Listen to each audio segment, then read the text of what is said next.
Welcome to the Wholesaling Inc. podcast. I'm your host, Chris Arnold. As always, very excited that you guys are with us.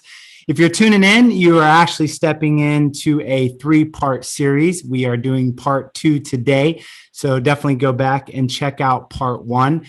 What we're talking about is, as I mentioned in the previous podcast, one of the things that I get the most compliments on, which makes me extremely proud, particularly as a leader, is people are always complimenting the team that we have. Chris, you have such an amazing staff. Where did you find your staff, and how in the world did you get all of these great talented people to work together and to work together for so long? And so we wanted to do really a 3-part series on how has a remote real estate team like ourselves really survived for the last decade.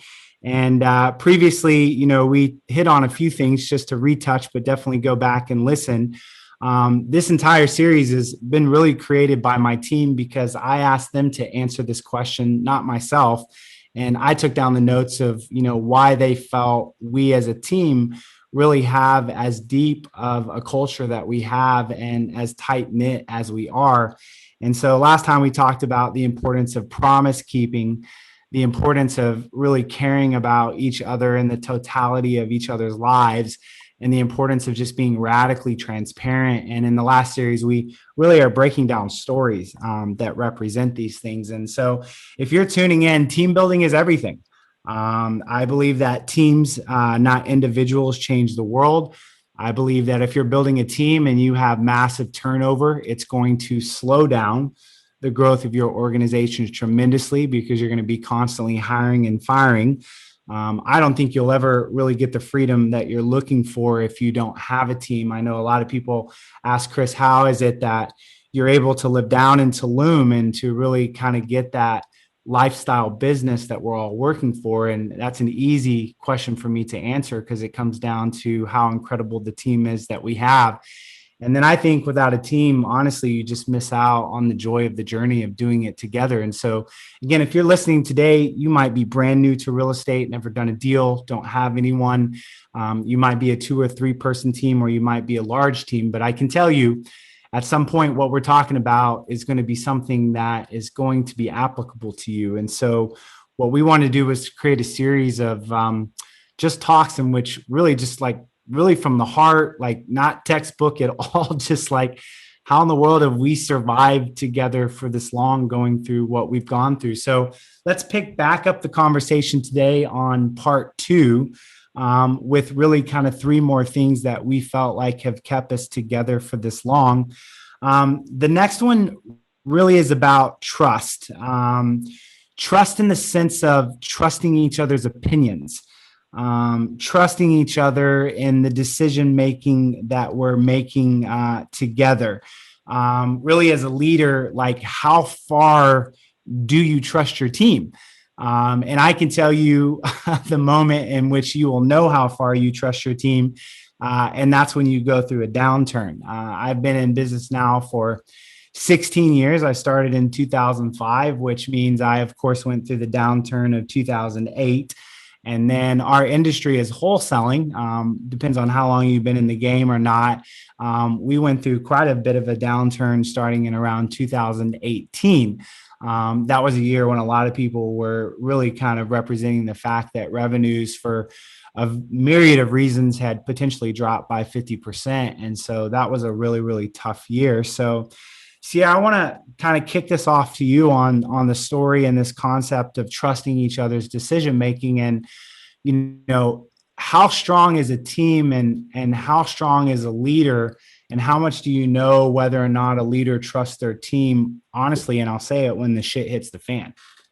You want to talk a little bit about our downturn and what that looked like for us? Yeah. So obviously we've been doing this for a long time. But we've had periods where we've had to make some really quick decisions. We've had to make very hurtful decisions, but we had to do it together. And I think this goes both ways. So you asked, at what point, how do we show that a leader trusts his team? I think that we represent that very well by going through a downturn. And I know you and I had a conversation where you basically told me look at, we need to make some hard decisions. Do I need to do you think that you guys could take this and see what you can cut? And you trusted us to make those choices, because one thing I'm very much not great at is just cutting to cut. I need to know that it's not going to have a massive effect on multiple things. I cannot just cut things to cut things. So there's a lot of talking it out.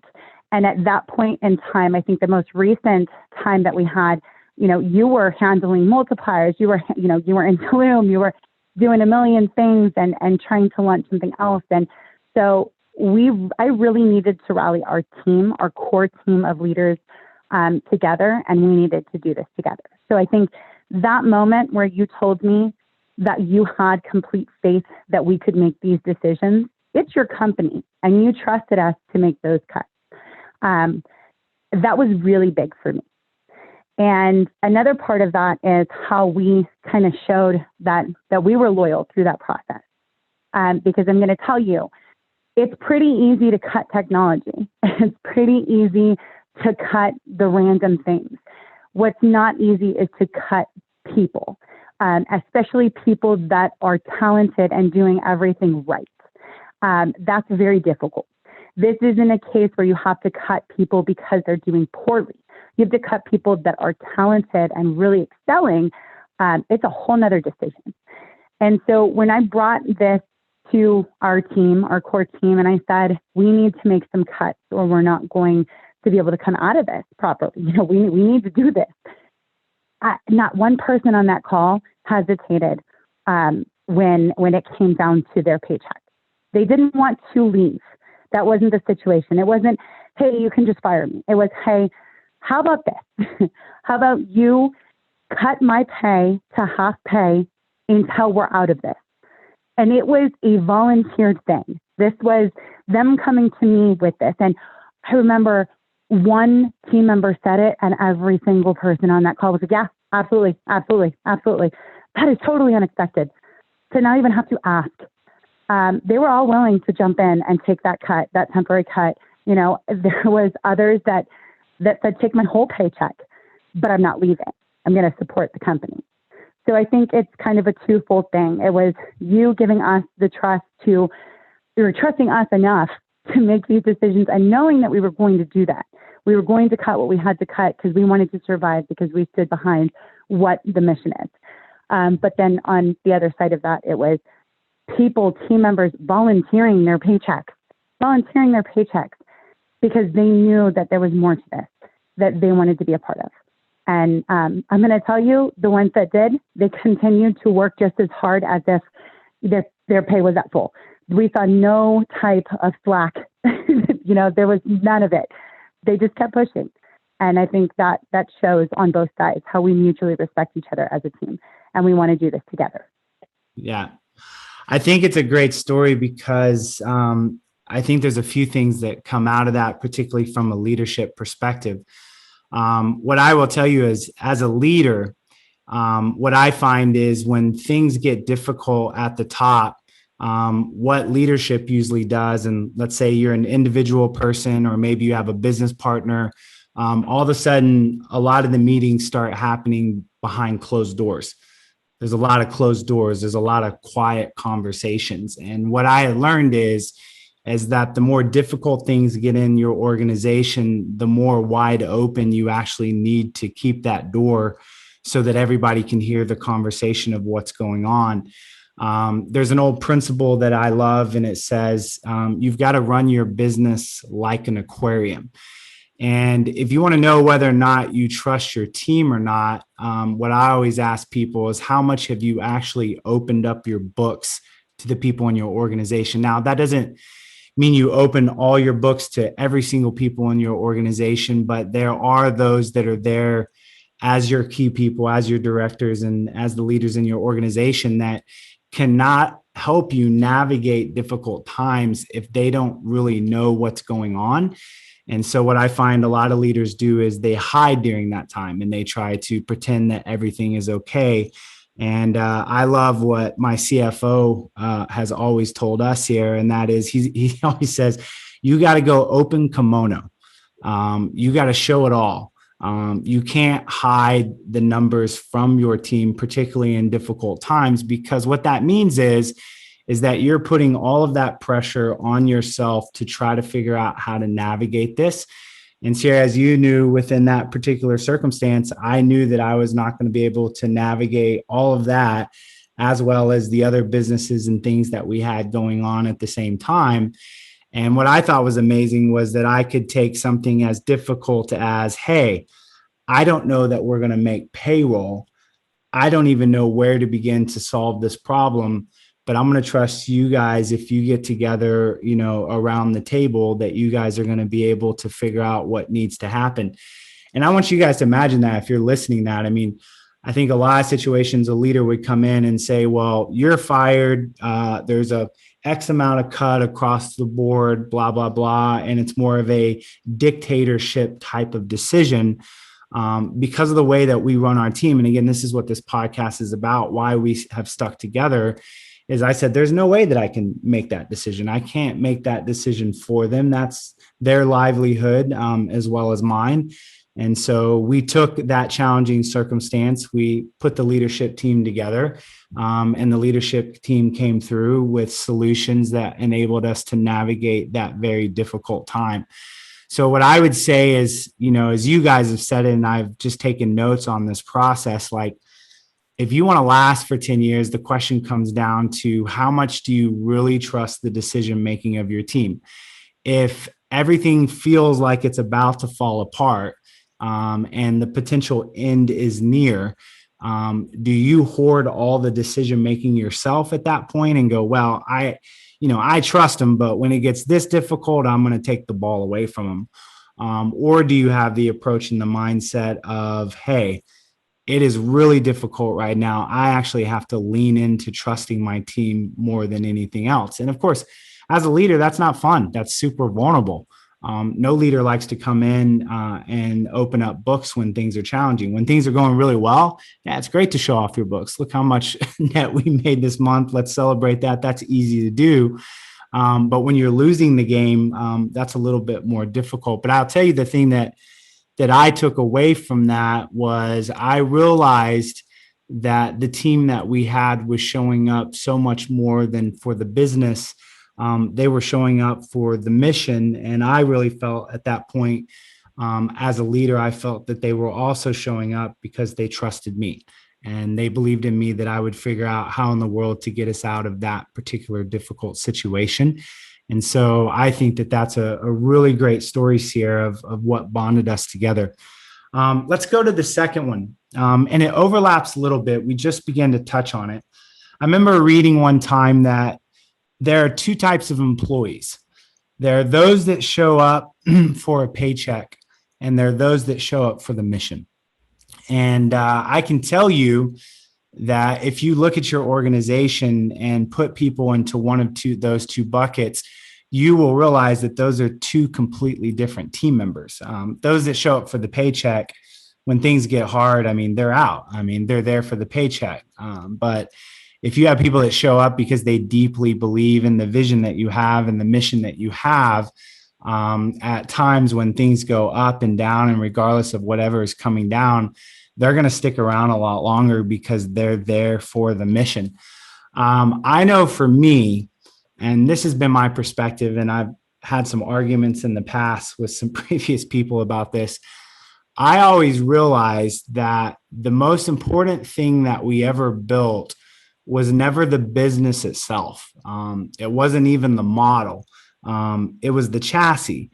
The reason why is because every model, every stabilizer, everything that you build will eventually die. Like, companies don't last forever. As much as we want to believe that wholesaling will last forever, it probably won't. Look at real estate brokerage right now.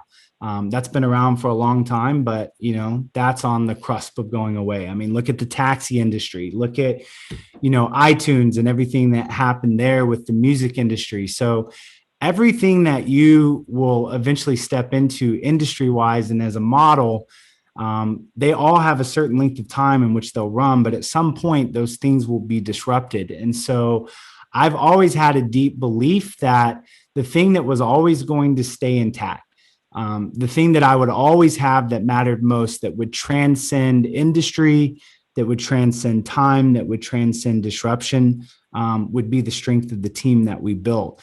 And so I really believe that we've lasted as long as we've had because I have valued the team above any business that we were ever doing.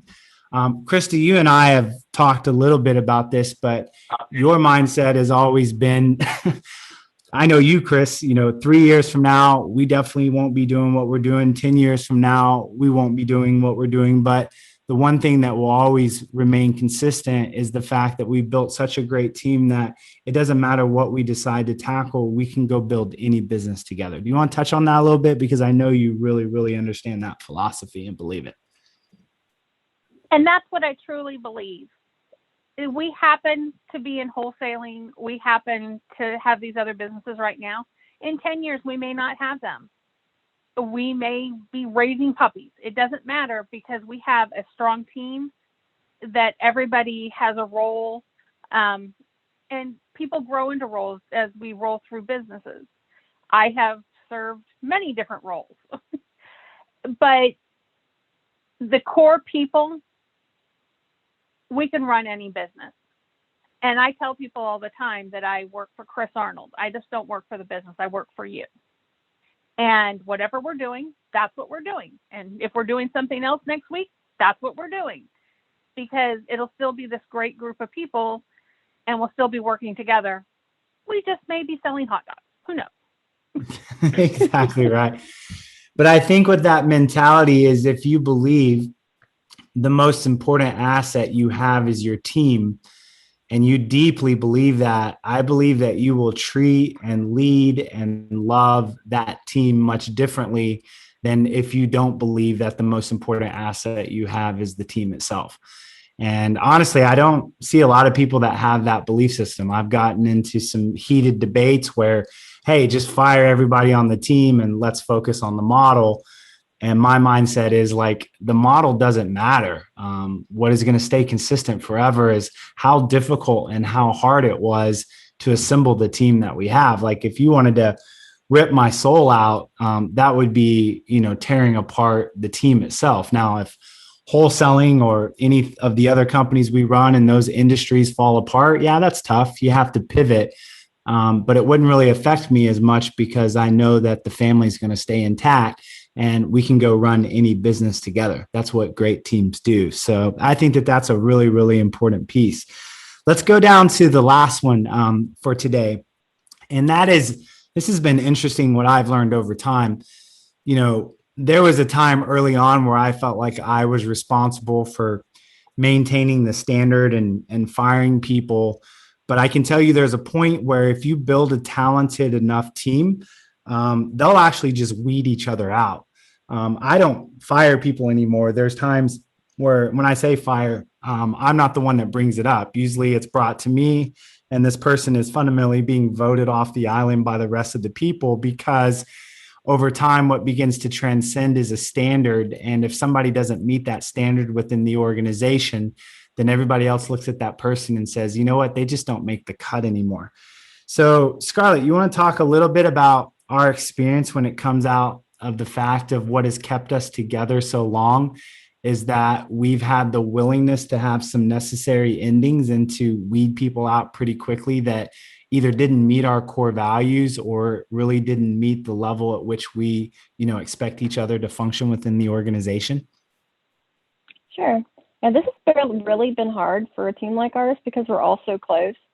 Everyone on our team has different personalities. They come from different backgrounds, but we all pretty much have the same core values and work towards those same goals. And it ends up forming like this team ecosystem almost. And every so often we have that one person that really just kind of disrupts that. They're just sometimes just really toxic. One that really sticks out was, he was actually one of our top producers, but he really just kind of enjoyed the chaos he created. He would make the other sales team members just miserable with his negativity, the lies. I mean, he would stir up stuff just really for his own entertainment. He was producing, but no one wanted to work with him. He just really created a bad atmosphere. So that's the point where, I would raise my concerns to Sierra, and then we really sat down and figured out what next steps were. It was guys like that, ultimately we did have to weed out for the good of the team. I'll tell you, if you're listening and maybe you have that person in your team right now that you're wondering whether they should stay or they should go.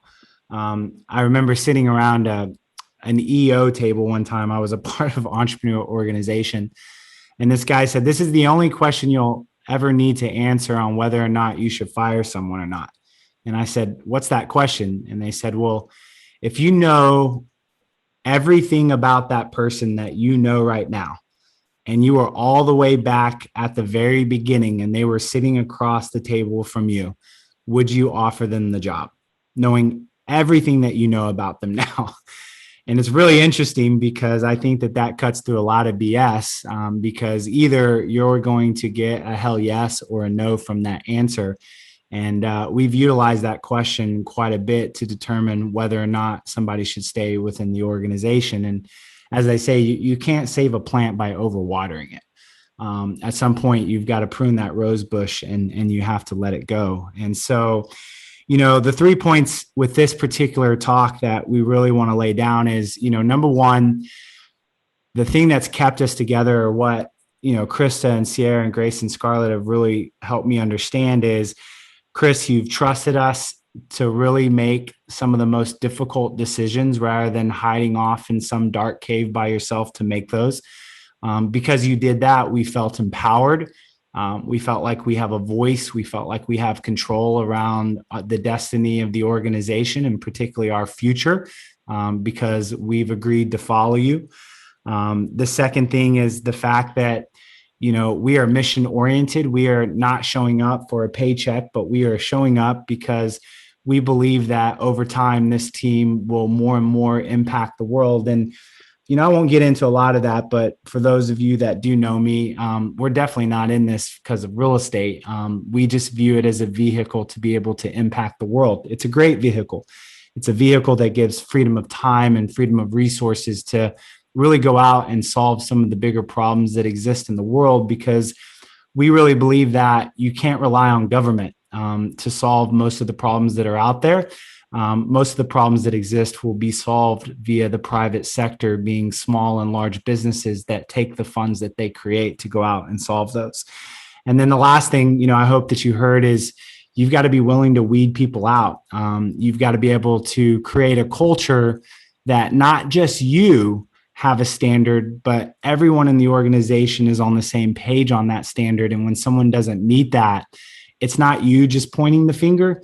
It's people actually coming and knocking on your door, which I've had before. They've seen it before I have and said, Chris, I don't know that you're seeing it as quickly as we do, but this person has to go.